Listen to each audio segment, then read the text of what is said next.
In a quiet valley surrounded by whispering woods, lived a little girl named Lila. She had the biggest eyes in her village, not just big in size, but big because they noticed everything.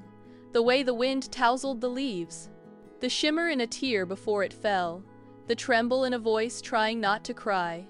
Lila loved to listen, but sometimes the feelings she noticed didn't make sense. Why is Mr. Bell's smile so tight? She would wonder. Why does Mama say she's fine but hug me tighter than usual? No one in the village really talked about feelings. They'd say things like, "Be brave," or "Just smile and carry on."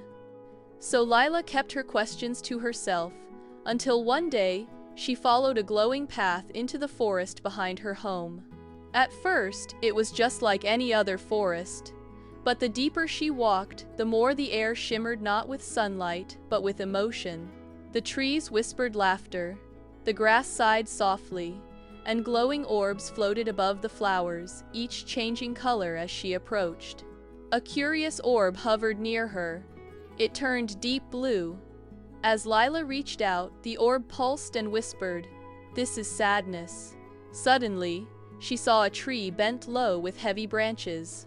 She sat under it and let her own sadness bloom about Papa being far away, about missing her old friend, about not knowing why some days felt heavier than others. The orb glowed warmly and drifted upward.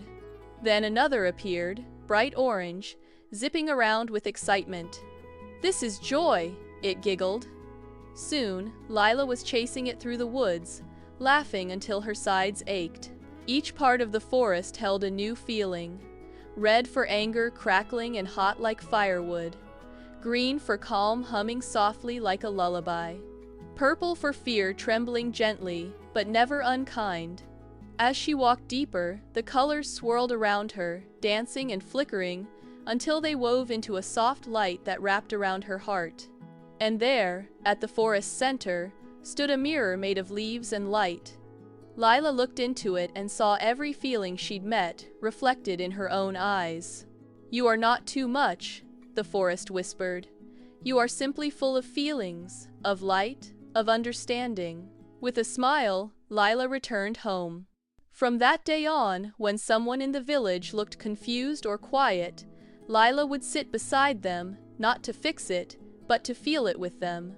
And slowly, gently, the village began to change. People no longer said only, "Be brave." They also said, "It's okay to feel." And Lila, the girl with the big eyes, had helped them all see a little more clearly with their hearts.